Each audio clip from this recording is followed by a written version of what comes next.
सूत जी ने सौनिक आदि ऋषियों से कहा कि पूर्व समय में मां गंगा के तट पर धर्मराज युधिष्ठिर महाराज ने जरासंध के वध के लिए राजसूय यज्ञ को आरंभ किया। युधिष्ठिर ने भगवान श्री कृष्ण चंद्र के सहित भीमसेन, अर्जुन आदि भाइयों के साथ जरासंध के वध के लिए राजसूय यज्ञ को आरंभ किया। युधिष्ठिर ने भगवान श्री कृष्ण चंद्र के सहित भीमसेन, अर्जुन आदि भाइयों के साथ अनेक रत्नों से शोभित मोती जड़ी हुई स्वर्ण के तुल्य बड़ी विशाल यज्ञशाला बनाई और राजा धृतराष्ट्र का पुत्र जो दुर्योधन नाम का विख्यात था, वह यज्ञशाला में आकर प्रांगण में जल की प्रतिमा देखकर वस्त्र को ऊंचा कर उस जगह धीरे धीरे चलने लगा। यह देखकर द्रौपदी आदि श्रेष्ठ स्त्रियों ने हंसने लगी और दुर्योधन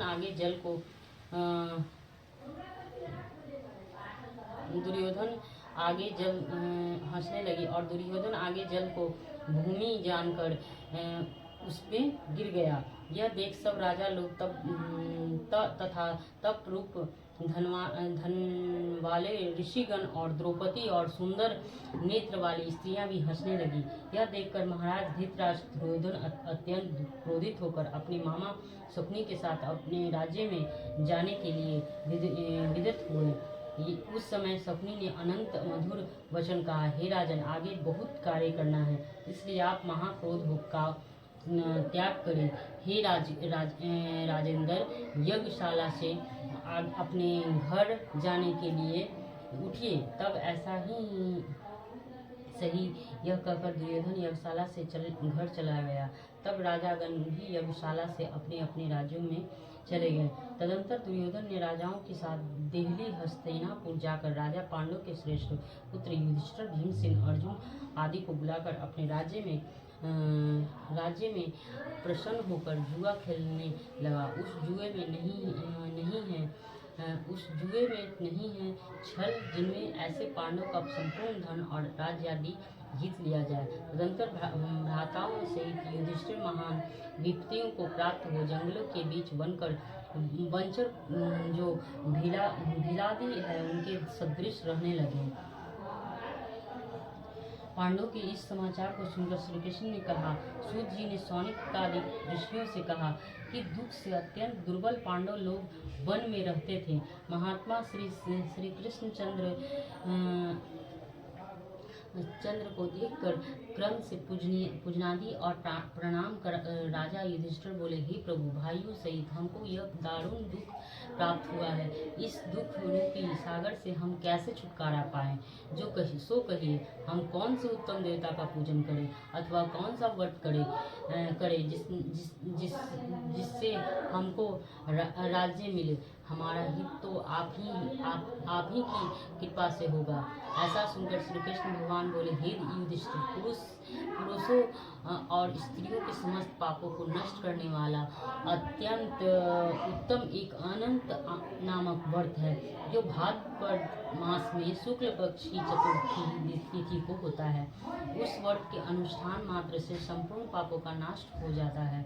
ऐसा सुनकर राजा युधिष्ठिर ने कहा, हे वासुदेव, आपने जो अनंत व्रत कहा वो क्या शेषनाग का अथवा अनंत नाम के नक्षत्र का व्रत है या अनंत परम ब्रह्मा का यह व्रत है?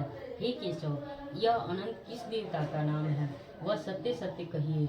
ऐसा सुनकर श्री कृष्ण भगवान बोले, हे धर्मराज, अनंत हमारा ही नाम है, इसे हमारा ही स्वरूप जानो। सूर्य आदि जितने देवता हैं और कालादि जो कहे जाते हैं, सब हमको ही जानो।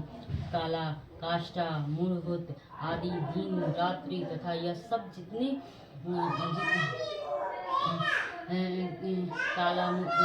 काष्ठा, मूलभूत आदि दिन रात्रि तथा यह सब जितने भी शरीरवान प्राणी तथा पक्ष, मास, ऋतु, वर्ष, युग और कालादि की व्यवस्था सब मुझी को जानो। यह जो मैंने कालादि कहा है वह इस वर्ष युग और कालादिक की व्यवस्था सब मुझी को जानो। जो यह जो मैंने कालादिक कहा है, वह इस अनंत नाम से प्रसिद्ध है।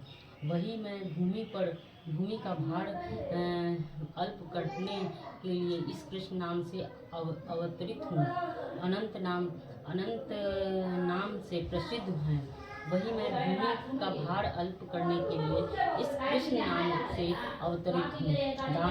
दानों का नाश तथा साधु पुरुषों की रक्षा के निमित्त मुझे वासुदेव के कुल में भी उत्पन्न जानो। आदि अनंत मध्य जिसका नहीं ऐसे कृष्ण विष्णु शिव वैकुंठ सुलोचन सर्वत्र व्याप्त ईश्वर मुझको जानो। हे युधिष्ठिर, नहीं है उत्तम जिससे ऐसा विश्वरूप जो योगी लोगों से ध्यान किया गया है, वह संपूर्ण रूप वाले अनंत हम ही हैं, जिससे 14 इंद्र, 8 वसु, 12 सूर्य, 11 रुद्र, 7 ऋषि, 7 समुद्र तथा भूमोर्ध्ववादी 7 स्वर्ग, यह सब हम ही हैं। इस विषय में कुछ भी संदेह न करो। ऐसा वचन सुनकर राजा युधिष्ठिर बोले, हे सर्वव्यापी, हे भगवान, अनंत व्रत का महात्म्य तथा विधि कहिए। अनंत व्रत का अनुष्ठान करने वाला प्राणी को क्या पुण्य और क्या फल मिलता है, वह भी कहिए। पूर्व काल में यह अनंत व्रत किसने किया और मृत्यु लोक में किसने प्रकाशित किया, यह सब विस्तार पूर्वक हमसे कहिए। युधिष्ठिर का ऐसा वचन सुनकर भगवान श्री कृष्ण बोले, सतयुग में सुमंत नाम का एक ब्राह्मण था। उसने वशिष्ठ गोत्र में उत्पन्न सुंदर दीक्षा नाम की भृगु ऋषि की कन्या के साथ वेदांत विधि से विवाह किया था। हे राजन, दीक्षा नाम की स्त्री से समय पाकर उस अनेक सुंदर लक्षणों से युक्त एक कन्या उत्पन्न हुई। वह शीला नाम की अत्यंत सुशीला कन्या पिता के घर पढ़ने लगी। उसकी पतिव्रता माता काल ज्वर के दाह से दुखी हो नदी के जल में प्राण त्याग कर स्वर्ग को चली गई। तदंतर उस सुमंतु नामक ब्राह्मण ने धर्म नाम की एक दुशीला नाम की कन्या से विधि विधान पूर्वक विवाह किया। वह स्त्री नाम के ही सदृश दृष्ट, दुष्ट स्वभाव, कर्कश वचन बोलने वाली और बड़ी प्रचंड थी। वह शीला नाम की कन्या पिता के घर गृह कार्य करने में बड़ी चतुर थी। वह आंगन बाहर दरवाजे के ऊपर और दहेली के ऊपर स्वास्तिक, शंख, कमल, नीले, सफेद और काले अनेक प्रकार के चिन्हों को लिख कर देखा करती थी। इसी तरह बहुत दिन बीतने पर कौमारावस्था में प्राप्त वह शीला पिता के घर में बड़ी मंडल देने वाली हुई। उसको देखकर पिता सोचने लगा कि हम यह कन्या पृथ्वी में किस गुणवान वर को दे। ऐसे विचार कर वे दुखी हुई। उसी समय उत्तम वेदांग जानने वाली कौनिंड नाम के मुनि कन्या के लिए आए। हे मुनि, बोले कि तुम्हारी गुणयुक्ता कन्या से मैं विवाह करना चाहता हूँ। ऐसा सुनकर पिता ने शुभ दिन में ब्राह्मणों में इंद्र तुल्य कौंडिन्य मुनि को अपनी कन्या दे दी। श्री कृष्ण जी ने कहा, हे धर्मराज, सुमंत ने वेद विधि से उसका विवाह कर दिया। उस समय वहाँ पर स्त्रियां गीत गाने लगी और ब्राह्मण लोग स्वास्ति वाचन करने लगे, बंदी जय घोष करने लगे। इस प्रकार विवाह कर सुमंतु ब्राह्मण अपनी कर्कशा स्त्री से बोला, दामाद के संतोष के लिए कुछ द्रव्य आदि दहेज में देना चाहिए। ऐसा सुनकर वह कर्कशा क्रोध से घर की शोभा बिगाड़कर संपूर्ण द्रव्यादि एक पेटी में अच्छी तरह बंद कर दामाद से बोली कि आप अपने घर जाइए, हमारे घर में कुछ भी द्रव्यादि नहीं है। यदि विश्वास न हो तो देख लीजिए। इस श्री कृष्ण ने कहा, हे पार्थ, ऐसा सुनकर वे मुनि उदास हुए और वह कन्या भोजन से बचे हुए अत्रादि को मार्ग में खर्च करती हुई। कौंडिन्य मुनि भी उस सुमंतु की कन्या शीला और बैलगाड़ी पर बैठाकर सने सने चलने लगे। जाते जाते पुण्यादक यमुना नदी को देखकर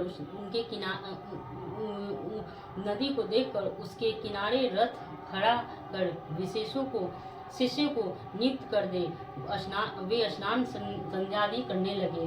मध्याह्न के समय भोजन का समय जानकर रथ से उतर नदी के किनारे उस शीला ने लाल वस्त्र पहने कुछ स्त्रियों को झुंड को देखा।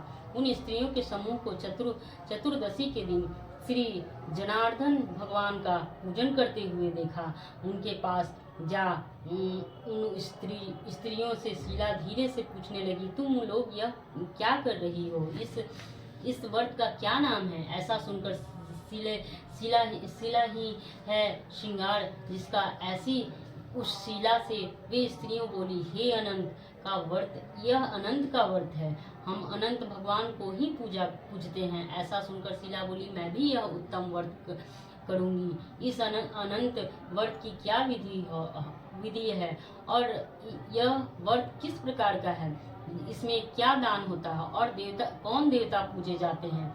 मालपुआ आदि पकवान बनाकर आधा ब्राह्मण को देवे और आधा स्वयं भोजन करे, फिर कृपणता न करते हुए शक्ति के अनुसार दक्षिणा देवे और यह व्रत नदी के तीर पर करे और भगवान हरि की कथा सुने। कुशा के शेषनाग को बनाकर बांस के पात्र में रखकर फिर स्नान कराकर मंडप के भीतर भगवान का सविधि पूजन करे। चंदन पुष्प धूप दीप और अनेक प्रकार के नवेदम आदि मिष्ठान सहित रखे। उनके आगे मजबूत सूत का डोरा केसर रंग में रंग कर 14 गांठ देकर बाएं हाथ में बांधे। प्रथम यह स्मरण करें कि हे वासुदेव, नहीं हे अनंत, जिसका ऐसे संसार रूपी महासागर में डूबे हुए मेरी अच्छी तरह उद्धार करो और अपनी अनंत रूप में लीन करो। हे सूत्र रूपी अनंत भगवान, आपको बारंबार नमस्कार है। ऐसा स्मरण कर सूत्र रूपी अनंत भगवान को बाएं हाथ में बांधकर स्वस्थ चित्त हो भोजन करें। संसार रूपी अनंत नारायण भगवान का ध्यान तथा भोजन अपने घर जाएं। हे भद्रे, यह व्रत तुमसे कहाँ? भगवान श्री कृष्ण युधिष्ठिर से बोले, हे राजेंद्र, प्रसन्न चित्त से ऐसा व्रत विधान सुनकर वह शीला भी सुंदर डोरे को हाथ में बांध व्रत करने लगी। जैसा 14 गांठ देखकर बाएं हाथ में बांधना कहा, वैसे बांधकर अपने भोजन का आधा ब्रह्मांड को दे अवशिष्ट स्वयं खाकर प्रिय प्रसन्न हो पति के साथ बैलगाड़ी द्वारा अपने घर को गई। तब से शुभ शकुनों पर विश्वास हो गया। वह अनंत व्रत करने से गोधन और धनादि से भरपूर घर हो गया। वह सोने में ग्रंथित माणिक्य और मोतियों के हारों से भूषित और अतिथि पूजन से सर्वदा व्याकुल रहती थी। उत्सुक से रहकर वह मणि युक्त कर धनी तथा मोतियों की मालाओं से अलंकृत घर में पति के साथ उत्तम वस्त्र पहनी सावित्री के समान शोभित होने लगी। किसी समय पति ने बैठी हुई शीला के हाथ में बांधा सुंदर डोरा देखा और शीला से बोला, हे शीले, डोरा क्या तूने मुझे वश में करने के लिए बांधा है? इसका कारण कहो। ऐसा सुनकर वह शीला बोली कि जिसके प्रसाद से संपूर्ण धन धान्य संपदा मनुष्य को मिलती है, वही यह अनंत हमने धारण किया है। भगवान श्री कृष्ण ने कहा, लक्ष्मी के मद में अंधा होकर शीला के ब्राह्मण पति ने शीला के वचन को सुनकर उसके बाहों के डोरे को जल्दी से तोड़ दिया और अनंत कौन है ऐसा कहते हुए पाप कर्म करते हुए मूर्ख ने डोरा अग्नि में जला दिया। उधर शीला व्याकुल होकर हाहाकार करती हुई दौड़ी। उसने डोरे को लेकर दूध में डाल दिया। इस पाप कर्म से उसकी वह लक्ष्मी नष्ट होने लगी। गौ आदि चोर ले गए, घर में आग लग गई, सब धन नष्ट हो गया। जो जिस तरह से धन आया था उसी तरह फिर चला गया। इसी तरह कुटुंब में भी कलह होने लगी, भाइयों में लड़ाई होने लगी। अनंत को फेंकने के पाप से उसके घर में दरिद्रता घुस गई। भगवान श्री कृष्ण ने कहा, हे युधिष्ठिर, उसके साथ संसार में कोई बातचीत नहीं करता था। वह शरीर से अति सतपथ हो गया और मन से भी दुखी रहता था। बड़े भाई दुख को पाकर कौंडिन्य मुनि ने कहा, अपनी पत्नी शिला से कहा, हे शिले, एकाएक उत्पन्न इस शोक के कारण मैं दुखी हो गया और मेरा धन नष्ट हो गया। स्वजनों से कलह होती है और मुझसे कोई बात नहीं करता है। शरीर में नित्य ज्वर आदि आताप रहते हैं। चित्त में बड़ा ही खेद होता है। उसका क्या कारण है तुम जानती हो तो कहो, क्या उपाय है जिससे मेरा भाग्य अच्छा हो। ऐसा सुनकर शील ही है आभूषण, जिसका ऐसे सुंदर स्वभाव वाली शिलापति से बोली, अनंत फेंकने के पाप कर्म से यह सब हुआ है। हे महाभाग, उसके लिए उपाय करे तब फिर सब ठीक हो जाएगा। ऐसा उसके कहने से ब्राह्मण मन से ही हरि भगवान की शरण में कौंडिन्य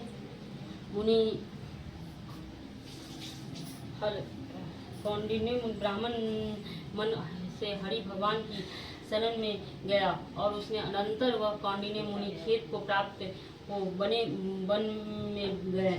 वहां से उत्तम ब्राह्मण वायु का भक्षण कर तप करने की इच्छा से उस परमेश्वर का ध्यान करते हुए सोचने लगे कि जिसके प्रसाद से मुझे धन आदि मिला और उसके अपमान करने से मैं निर्धन होकर कष्ट को प्राप्त हो गया। मुझको अतिशय सुख दुख देने वाला धनादि हुआ। ऐसा चिंतन करते हुए गहन वन में घूमने लगे। वहीं पर फला फूला एक आम का वृक्ष देखा। यह ऐसा था कि जिस पर एक भी पक्षी नहीं थे और करोड़ों कीड़े थे। उसने आम के वृक्ष से पूछा कि कहीं अनंत भगवान को देखा है तो सौम्य कहो, मेरे चित्त में अतिशय दुख है। यह सुनकर वह आम का वृक्ष बोला, हे ब्राह्मण, मैंने अनंत भगवान को नहीं देखा है। यह सुनकर दुखी होकर चल दिए और अनंत भगवान को कहाँ देखेंगे, ऐसा विचार करने लगे तो कहने लगे, चित्त में करो लगे, ऐसा कहके कहो, मेरे चित्त में अतिशय दुखी है। यह सुनकर वह आम का वृक्ष बोला, हे ब्राह्मण, मैंने अनंत भगवान को नहीं देखा है। यह सुनकर वह दुखी होकर चल दिया और अनंत भगवान को कहाँ देखेंगे ऐसा विचार करता हुआ घूमने लगा। इतने में बछड़े सहित गौ को देखा जो वन के मध्य में इधर उधर दौड़ रही है। भगवान श्री कृष्ण ने कहा, हे पांडव, वह ब्राह्मण गौ से बोला कि तुमने अनंत भगवान को देखा है तो बोलो, बताओ। इसके बाद गौ बोली कि हे कौंडिन्य, मैं अनंत भगवान को नहीं जानती हूँ। इसके बाद आगे जाकर घास पर बैठे हुए वृषभ को देखकर उसने पूछा कि हे गौपति, तुमने अनंत भगवान को देखा है? बैल बोला, मैंने अनंत भगवान को नहीं देखा है। इसके बाद आगे जाकर बड़ी सुंदरी दो पुष्पकर्णी को देखा। उन बावलियों को जल इसमें से उसमें आता जाता हुआ अनेक प्रकार का कलोल करता और कमल का हार कुमुदिनी के पत्तों से युक्त होकर शोभायमान हो रहा। भ्रमर, हंस, चकोर, बगुलादि पक्षियों से सेवित उस वापी को देख भगवान ब्राह्मण ने उन दोनों पुष्पकर्णियों से पूछा, तुम लोगों ने अनंत भगवान को नहीं कहीं देखा है? यह सुनकर दोनों पुष्पकर्णी बोली, हे द्विज, हमने अनंत भगवान को नहीं देखा है। आगे जाकर उसी तरह एक हाथी और एक गंधर्व देखा। उससे भी पूछा, उन दोनों से भी ब्राह्मण ने पूछा कि क्या आप लोग कहीं अनंत भगवान को देखा है? ऐसा पूछकर ब्राह्मण व्यास होकर उन दोनों भी ब्राह्मण से ने ऐसा पूछकर ब्राह्मण ने निराश हो उसी जगह बैठ गया। हे राजन, वह कौंडिन्य जीवन से निराश हो बड़ा विकल्प होता हुआ बहुत गम उधड़ श्वास लेकर भूमि पर गिर पड़ा। फिर वह ब्राह्मण होश में आकर, हे अनंत, ऐसा कहते कहते उठकर चित्त में यह निश्चय करता हुआ कि अब मैं जरूर प्राण त्याग कर दूंगा। भगवान श्री कृष्ण ने कहा, हे धर्मराज, उस ब्राह्मण ने प्राण देने के लिए वृक्ष में फांसी लगा दिया। उसी समय दयाद्र हृदय अनंत भगवान भी प्रत्यक्ष हो वृद्ध ब्राह्मण का रूप धारण कर बोले, आओ यहाँ आओ।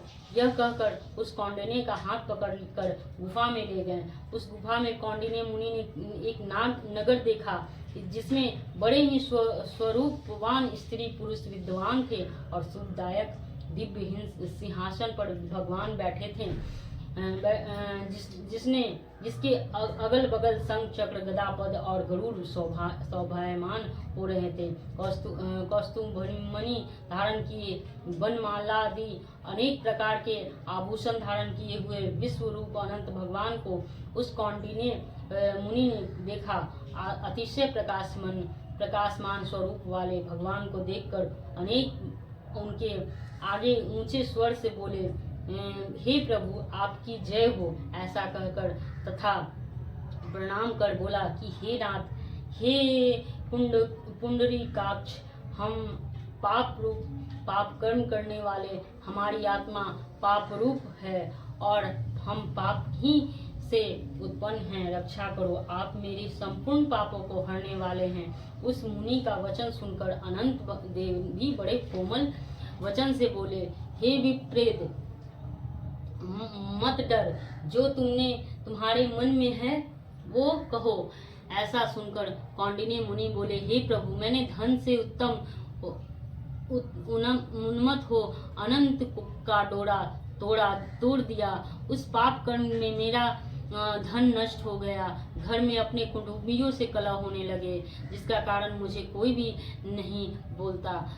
इस तरह दुखी हो आपके दर्शन की इच्छा से मैं वनों में भटक रहा हूँ।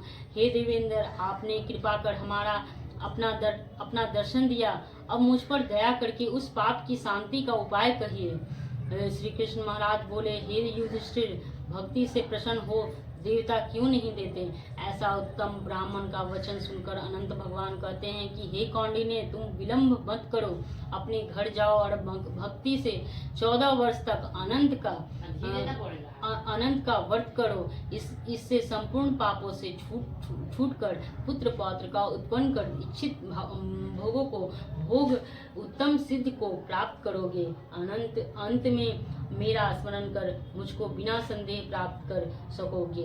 हम संपूर्ण लोगों के कल्याण के लिए तुमको वरदान देते हैं। यह शिला का अनंत व्रत आदि श्रेष्ठ आख्यान और कल्याण करने वाला अनंत व्रत जो प्राणी को सुनकर किया करेंगे, वे शीघ्र पापों से छूटकर परम गति को प्राप्त करे होंगे। अनंत देव ने कहा, हे ब्राह्मण, मेरे पास जिस मार्ग से तुम यहाँ आए हो उसी मार्ग से तुम जल्दी घर को जाओ। ऐसा सुनकर कौंडिन्य मुनि बोले कि हे स्वामी, मैं जो पूछता हूँ उसे बताइए। जंगल में घूमते घूमते मैंने कुछ कौतुक देखा। हे जगत गुरु, वह कहो, वह आम का वृक्ष कौन था, वह वृषभ कौन था, और कमल कुमुद कहार से सुशोभित परम सुंदर बड़े जंगल में मैंने 2 पुष्पकरणी देखी, सो क्या थी, वह गदहा कौन था, वह हाथी कौन, और उत्तम वृद्ध ब्राह्मण कौन था।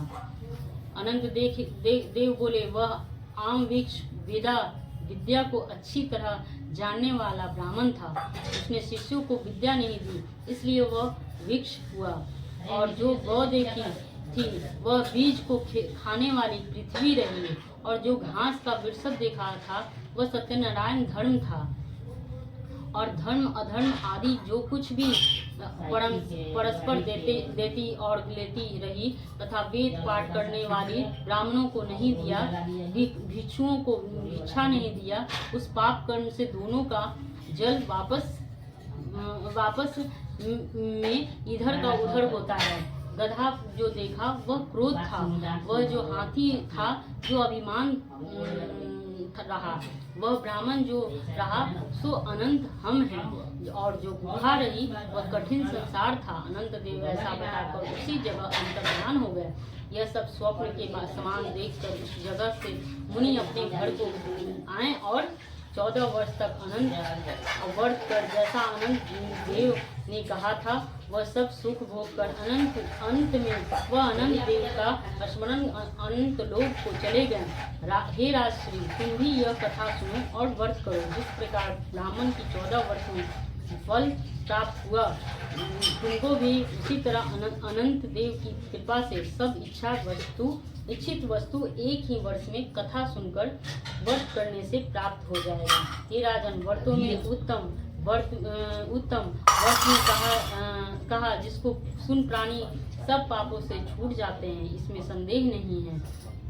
और हरि चरणों को प्राप्त होते हैं। हे गुरुकुल में उत्पन्न युधिष्ठिर जो कुछ विचार वाली संसार रूपी गुफा में सुख से फिरने की इच्छा करते हैं, वे तीनों लोग को स्वामी अंत देव का पूजन कर डोरे को दाहिने हाथ में बांधते हैं।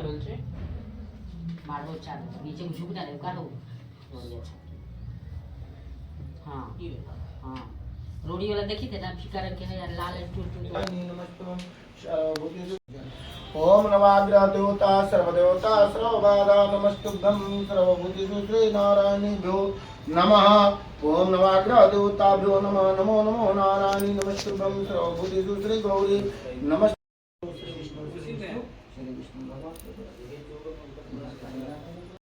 ओम विष्णु विष्णु आदित्य ग्रहणे भाद्रपदे शुक्ल पक्षे चतुर्दशी तृतीयाम अंग्रेजी तृतीयाम 17 सितंबर 2000।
पकड़ दीजिए सर, पकड़िए, हम ऐसे मेरा मोबाइल पकड़ लीजिए,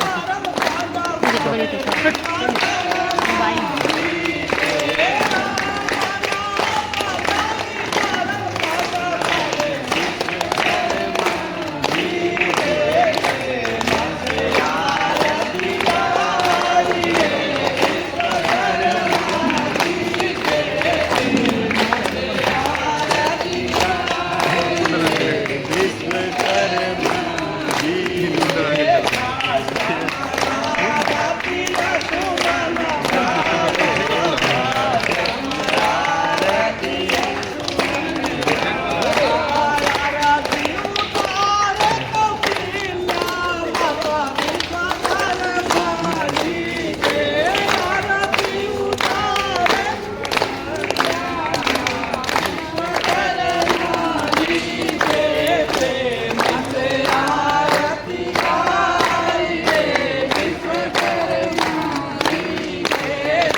स्वाहा अभी नहीं।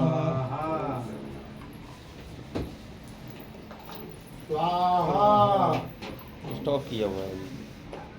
स्वाहा स्वाहा स्वाहा स्वाहा। शुक्ल पक्षे चतुर्दशी तिथ्यां सिद्धि योगे श्री अंग्रेजी तिथ्यां 17 सितंबर विश्वकर्मा पूजा अनंत चतुर्दशी पूजा समस्त कामना हेतु श्री लंबोदर पूजा पंचदेवता कुल देवता ग्राम देवता इष्ट देवता पितृ देवता टांगी दो आई प्रसाद।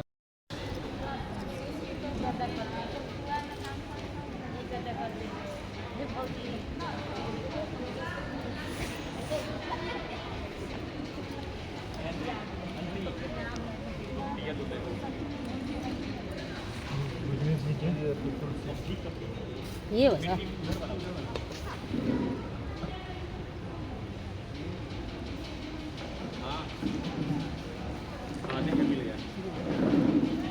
रहने दो, हो गया, मिल गया मिला। ओम